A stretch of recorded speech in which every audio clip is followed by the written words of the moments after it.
How does a Derby-born young man make a movie, go to Cannes, get it shown, rub shoulders with A-listers, and actually make a mark? And he's only very, very young.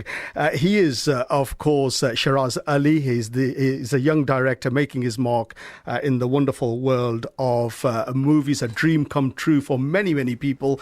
Sharaz, welcome to BBC Radio Derby. Congratulations. Thank you very much. Thank you for having me. So how does a boy from Peartree get to rub shoulders with A-listers and go to Cannes? Well, that's a very good question. Firstly, thank you for having me on your show, and thank you for saying I'm still very young.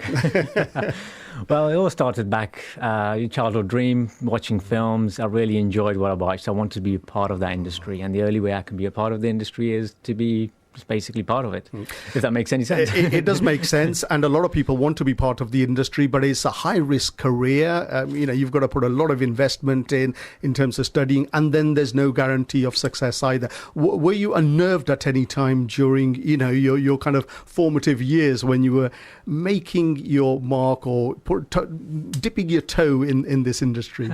Good questions. I'm sure the listeners will be very intrigued, and I think with this is what the difference is. A lot of people use it as a career to get money, to get fame. With me, it's always been a hobby. For me, it's always been a passion. So I was actually talking to a few relatives not long ago, and I was saying the problem is I don't know when I switch off where it goes from work to hobby.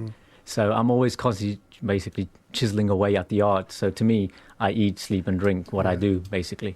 You're well blessed, I think. I think it was Pablo Picasso who said, when your hobby is your work, it's not really work. Yes, I can do it with my eyes closed sometimes. Well, I wish I could, but I think for this one, you definitely need your eyes. Okay, just map out the route you took, from being a young lad, growing up in the Peartree area, and ending up at Cannes. Well, actually, to be honest, I miss Derby. I actually love growing up here, the people, and it's nothing like it. I think where your heart is where your heart is, and this is where it all began.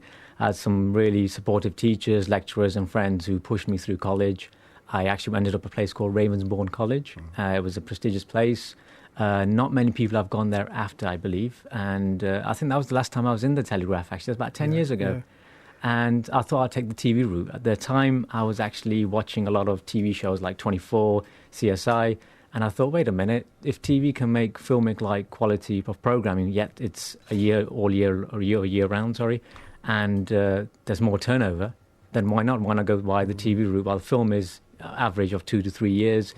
It's one film in that time, and it's quite a long investment. So I thought I'd go the TV route and then maybe jump into film. Yeah. And to be honest, I've always been doing that on the side. So the WRITHE was accumulation of all my experience and skill and my efforts so far. Is it as a result of studying, TV and film, or is it kind of having a wild imagination, something inside you, which is kind of, banging at the door to come out that makes you a good filmmaker? I think it's a mixture of both. I think being in this industry, you have to be crazy. You have to be the, so if I don't mind me saying, a black sheep of the house. So I've got my brother here, so he's looking at me agreeing. So that's good to know. And yeah, you have to basically do it for the love. If you don't love it, if you're doing it for the fame and for the wrong reasons, you're not going to get anywhere. That's like with any job. Tell us about your film that you took to Cannes. What made it special that they, felt that it needed to be shown? I think one thing I would say is a lot of people that know me don't know my dark side, so to speak. Everything I do for some reason is always dark. And I actually enjoy and thrive on doing that. And the actress, the beautiful Armina Khan, she actually loved that idea as well. And she actually changed the schedule around to actually be in this, because the whole idea is it's got a very twist. It's about a woman scorned. So it touches on a woman scorned. It touches on a woman scorned and obviously a few other aspects of society. I will send you a link, so I'll get your feedback. But I wouldn't spoil it. At the end, there is a twist, and it touches on some social issues as well. Do films need to be kind of arty and on the dark side to get into Cannes, or can they be commercial as well? They can be commercial. I mean, I did see a lot of talent out there, and I saw a lot of people who let's say they act all talented and it's all talk and no walk. So it's nice to know that basically there's people worse than you and better than you, even at Cannes. And that is one, I think, driving factor and force that keeps me going. And since I've been back, I've been chugging away and thinking I've got a few projects in the pipeline, different stages, and I've also got working on a feature. So, and to be honest, I'd actually like to do something in Derby, give something back to the community. And as my uncle said not long ago today, he said, why don't you make it, then come to Derby? But I thought, why not bring Derby with me? Absolutely. Take Derby with you wherever you're going, because you were, as we say, at Cannes, and you were rubbing shoulders with the great and good. Tell us some of the people that you bumped into. So I guess my favourite has to be, James Franco. He was such a pleasure to talk to. He was such a down-to-earth guy. Usually, I've been told he's a bit more wacky, but he was actually quite sober. So we spoke about independent film. We talked about directing. He's following the same line. He was there promoting his film. And along the way, I got to meet the likes of Jennifer Lawrence from the Hunger Games. I actually wasn't too much of a fan, but until I met her in the flesh, and now I think I'm a bit of a stalker. So Jennifer Lawrence, if you're out there, do keep an eye out for me. You also met Martin Scorsese. He's one of the great fililmmakers we've got at the moment, Michael Caine. And Barack Obama, because I saw a photograph of you with Barack Obama. We just meet every week. All right, let me shake your hand, because, the number of people this hand has shaken. Oh, I'm not going to wash this hand I've not washed it either. This year, Cannes was dominated by Asian stars. Amitabh Bachchan was there because I got a glimpse of him. Wow, and Aishwarya Rai, Karan Johar. So there was a big Asian contingency, and yourself as well. Well, did it feel like, it was kind of your stage? I think it definitely did. There was a lot more, colour in this year's Cannes, and they had a whole pavilion full of different actors, and I got to meet the actors of and the director of Monsoon Shootout. Yep. It was a film, an independent film that got selected for Cannes. It was a beautiful film. They shot it really well, and I enjoyed every minute of it because it had no songs for one, and it was slightly odd, and same with all the other films we watched. But overall, the Bollywood theme was present. You could feel it.